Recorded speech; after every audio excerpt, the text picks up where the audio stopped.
Test 2. You will hear a number of different recordings and you will have to answer questions on what you hear. There will be time for you to read the instructions and questions, and you will have a chance to check your work.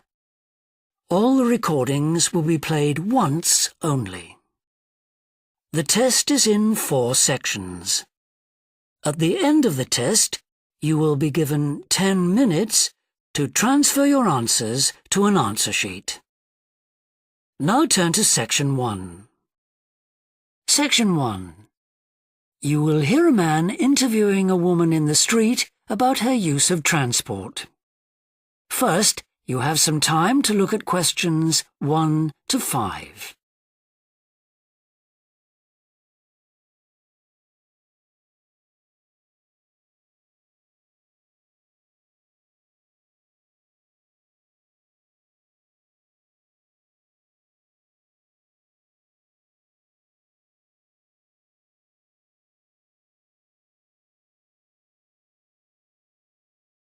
Oh, You will see that there is an example that has been done for you.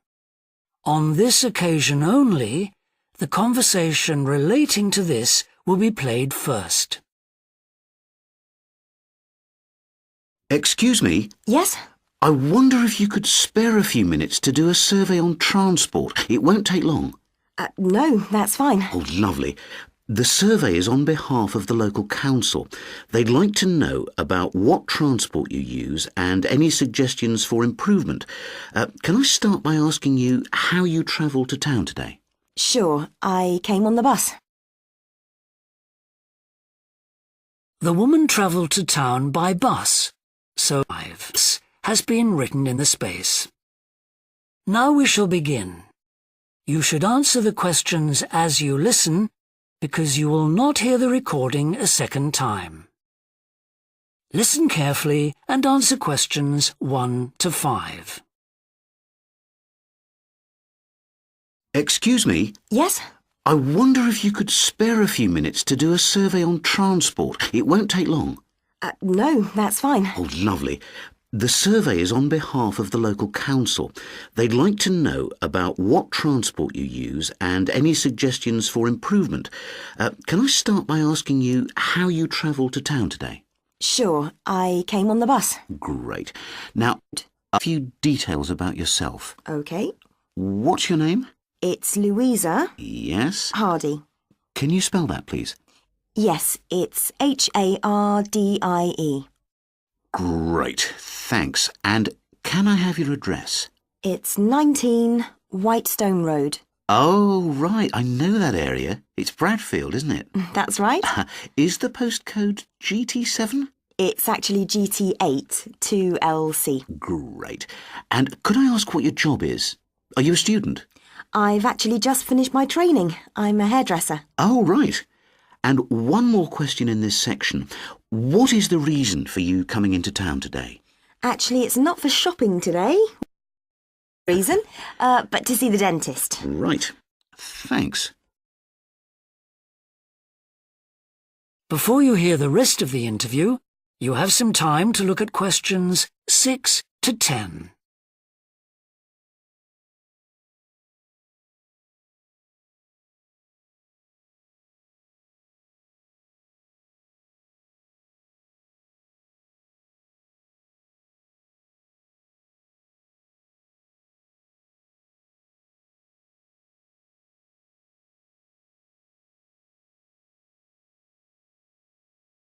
Now listen and answer questions 6 to 10.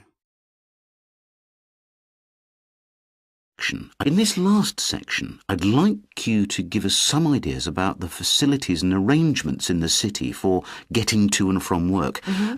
Any suggestions you have for improvements? Well, something I've thought about for some time is that when I do walk and I'm doing a later shift, I think the lighting should be better. Yes, good point. And of course, I think it's a real shame they've been cutting down on the number of footpaths. They should have more of those. Then people would walk more. Yes, right. And I don't think there are enough trains. That's why I don't use them. You have to wait so long. Thanks. And finally, I'd like to ask your opinion on cycling. As you may know, there's a drive in the city to get more people to cycle to work. But we realise that there are things which the council, but also employers might do to help encourage workers to cycle to work. Yeah. Well, I have thought about it, and where I work there are no safe places to leave your bikes. OK. And also, I'd have to cycle uphill, and on a hot day I'd arrive at work pretty sweaty, so I think I'd need a shower somewhere at work. Right. And I suppose the last thing is that I wouldn't be all that confident about cycling on such busy roads. I think I'd like to see you offering training for that. You know, I'd feel a lot better about starting if that was the case. Well, that's very helpful. Thank you very much for your time. No problem. Bye. That is the end. 1. You now have half a minute to check your answers.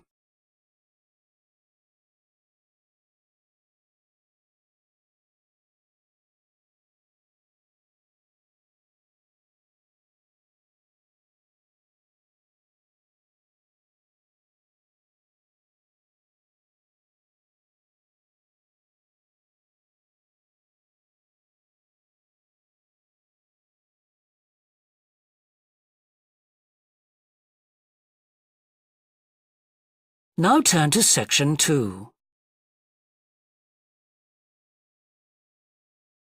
Section 2. You will hear a representative of a city council giving information about 2 new facilities which are opening soon in the city. First, you have some time to look at questions 11 to 14.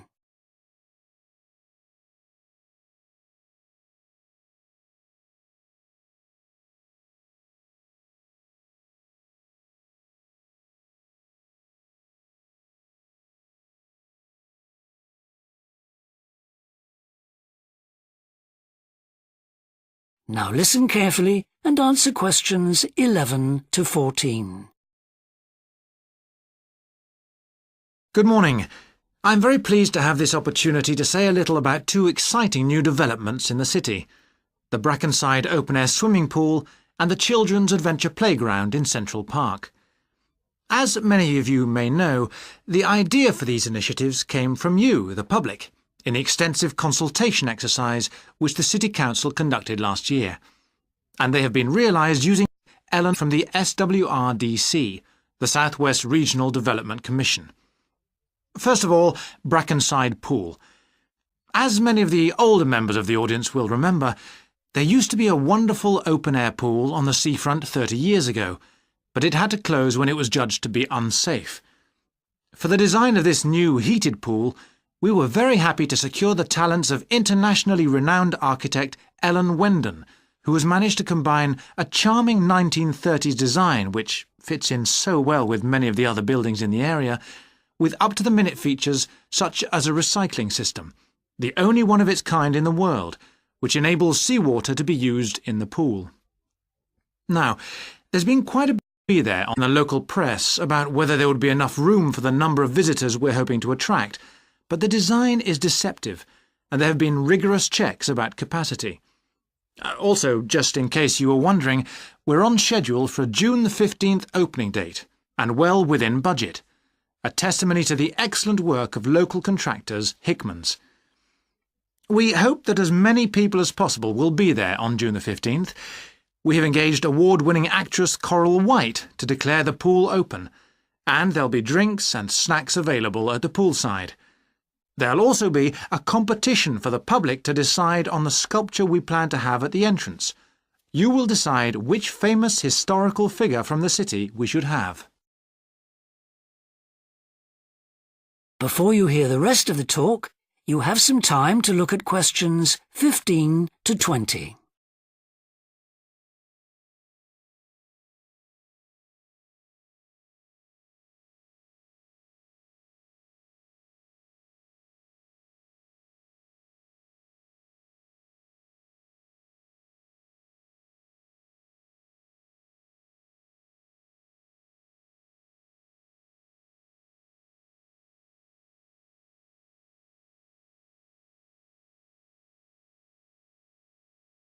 Now listen and answer questions 15 to 20. And now, moving on to the Central Park Playground, which we're pleased to announce has just won the Douglas Award for Safety. The news came through only last week. The unique design is based on the concept of the global village, with the playground being divided into 6 areas showing different parts of the world, each with a representative feature. For example, there is a section on Asia, and this is represented by rides and equipment in the shape of snakes, orangutans, tigers and so on, fauna native to the forests of the region. Moving south to the Antarctic, we couldn't run to an ice rink, I'm afraid, but opted instead for climbing blocks in the shape of mountains. I thought they could have had slides for the glaciers, and the designers did want to avoid being too literal. Then on to South America, and here the theme is El Dorado, games replicating the search for mines full of precious stones. And then, moving up to North America, here there was considerable debate. I know the contribution of cinema and jazz was considered, but the designers finally opted for rockets and the International Space Station.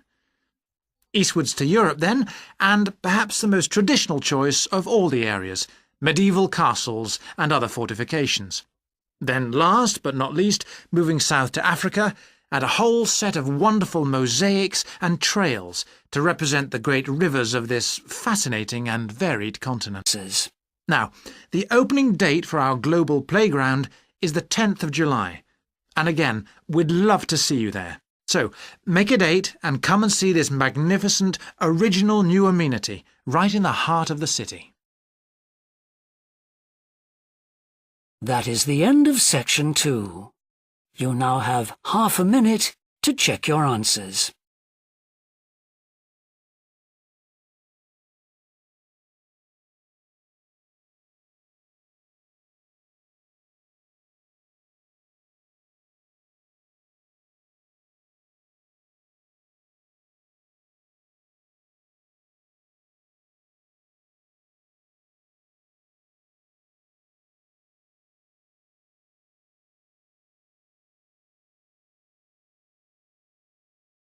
Now turn to section 3.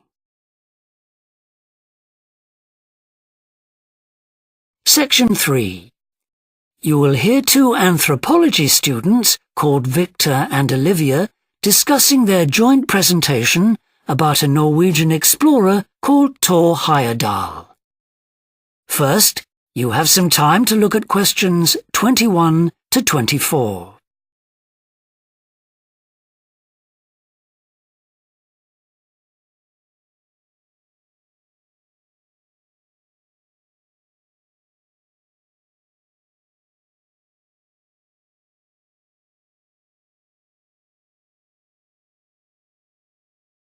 Now listen carefully and answer questions 21 to 24. Right, well, for our presentation, shall I start with the early life of Thor Heyerdahl? Sure. Why don't you begin with describing the type of boy he was, especially his passion for collecting things? That's right. He had his own little museum. And I think it's unusual for children to develop their own values and not join in their parents' hobbies. I'm thinking of how Heyerdahl wouldn't go hunting with his dad, for example. Yeah, he preferred to learn about nature by listening to his mother read to him. And quite early on, he knew he wanted to become an explorer when he grew up. That came from his camping trips he went on in Norway, I think. No, it was climbing that he spent his time on as a young man. Oh, right. After university, he married a classmate, and together they decided to experience living on a small island to find out how harsh weather conditions shaped people's lifestyles. As part of their preparation, before they left home, they learnt basic survival skills, like building a shelter. I guess they needed that knowledge in order to live wild in a remote location with few inhabitants, cut off by the sea, which is what they were aiming to do. An important part of your talk should be the radical theory Heyerdahl formed from examining mysterious ancient carvings that he happened to find on the island. I think you should finish with that. Okay. Before you hear the rest of the discussion, you have some time to look at questions 25 to 30.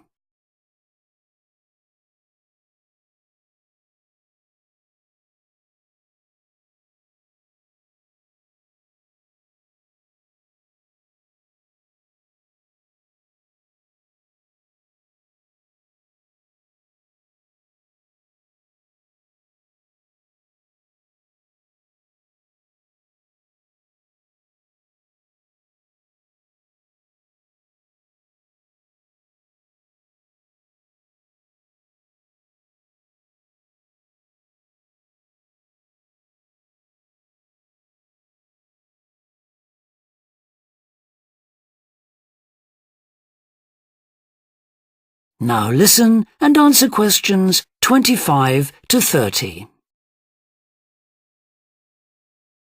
All right, Victor, so after your part, I'll talk about Thor Heyerdahl's adult life, continuing from the theory he had about Polynesian migration. Up until that time, of course, academics had believed that humans' first migrant was Polynesia from Asia in the west. Yes, they thought that travel from the east was impossible because of the huge empty stretch of ocean that lies between the islands and the nearest inhabited land. Yes, but Heyerdahl spent ages studying the cloud movements, ocean currents, and wind patterns to find if it was actually possible. And another argument was that there was no tradition of large shipbuilding in the communities lying to the east of Polynesia. But Heyerdahl knew they made lots of coastal voyages in locally built canoes. Yes, or sailing on rafts, as was shown by the long voyage that Heyerdahl did next. It was an incredibly risky journey to undertake. Sometimes I wonder if he did that trip for private, forced him to show others that he could have spectacular adventures. What do you think, Olivia? Well, I think it was more a matter of simply trying out his idea, to see if migration from the east was possible. Yes, that's probably it. And the poor guy suffered a bit at that time because the war forced him to stop his work for some years. Yes. When he got started again and planned his epic voyage, do you think it was important to him that he achieve it before anyone else did? I haven't read anywhere that that was his motivation. The most important factor seems to have been that he used only ancient techniques and local materials to build his raft. Yes. I wonder how fast it went. Things took them 97 days from South America to the Pacific Islands. And after that, Heyerdahl went to Easter Island, didn't he? We should mention the purpose of that trip. I think he sailed there in a boat made out of reeds. No, that was later on in Egypt, Olivia. Oh, yes, that's right. But what he wanted to do was talk to the local people about their old stone carvings and then make one himself to learn more about the process. I see. Well, what a great life. Even though many of his theories have been disproven, he certainly left a lasting impression on many disciplines, didn't he? To my mind, he was the first person to establish what modern academics call practical archaeology. They try to recreate something from the past today, like he did with his raft trip. It's unfortunate that his ideas about where Polynesians originated from have been completely discredited. Yes. Right, well, I'll prepare a PowerPoint slide at the end that acknowledges our sources. I mainly used The Life and Work of Thor Heyerdahl by William Oliver. I thought the research methods he used were very sound, although I must say I found the overall tone somewhat old-fashioned. I think they need to do a new, revised edition. Yeah, I agree. What about the subject matter? I found it really challenging. Well, it's a complex issue. I thought the book had lots of good points. What do you think of the illustration? That is the end of section 3. You now have half a minute to check your answers.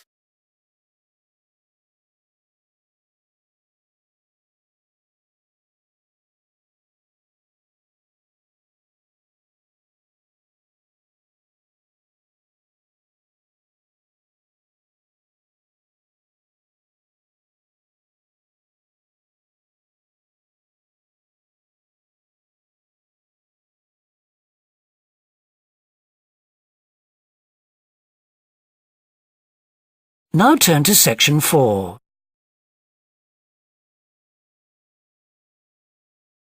Section 4.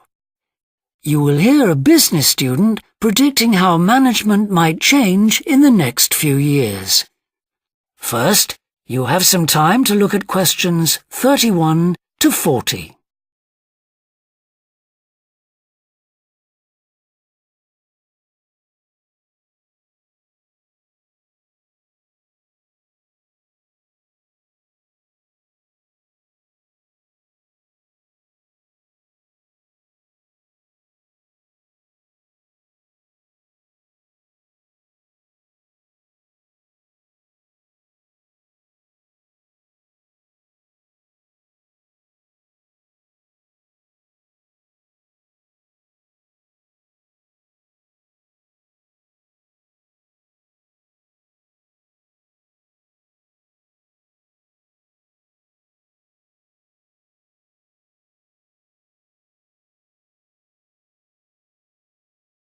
Now listen carefully and answer questions 31 to 40. Well, I've been talking to managers in one number of businesses and reading surveys about the future of management. And what I'm going to present in this seminar is a few ideas about how the activity is likely to change in the next 10 years. It isn't a scientific statistical analysis, just some ideas for us to discuss. One area I want to mention is business markets, and I'm sure a really significant development will be a major increase in competition, with companies from all around the world trying to sell similar products. Consumers will have much more choice. For instance, food products sold in Australia might be manufactured in the USA, China, Finland, and dozens of other countries. At the same time, mergers and takeovers mean that governments are actually losing power to major global corporations. We can probably all think of companies that exert a great deal of influence, which may be good for consumers. A third point I want to make about markets is that in the rapidly expanding economies, such as India, China, Brazil, and Russia, demand is growing very fast. This is putting pressure on resources all over the world. I think businesses are becoming more open to external influences. In particular, companies are consulting customers more and more before making their business decisions. In some cases, companies are finding out what they want and providing it, instead of making products and then trying to sell them, which is the model of years ago. Another influence is that concerns about the environment will force manufacturers to extend product life cycles to reduce the amount of pollution and waste. And, in some cases, regulation will need to be strengthened. Many societies are much more fluid and democratic, and the structure of companies is changing to reflect that. I think we're going to see a greater emphasis within companies on teams created with a specific project in mind. And when they're completed, the teams will be disbanded and new ones formed, made possible. More and more people see work as simply one part of their lifestyle, and not the most important one. And as the workforce is shrinking in some countries, businesses are having to compete for staff instead of being able to choose among a lot of applicants. Typical examples that will attract and retain staff are traditional ones like flexible hours and, something that has been made possible by advances in technology, remote working, with people based at their home, abroad, or almost anywhere they choose.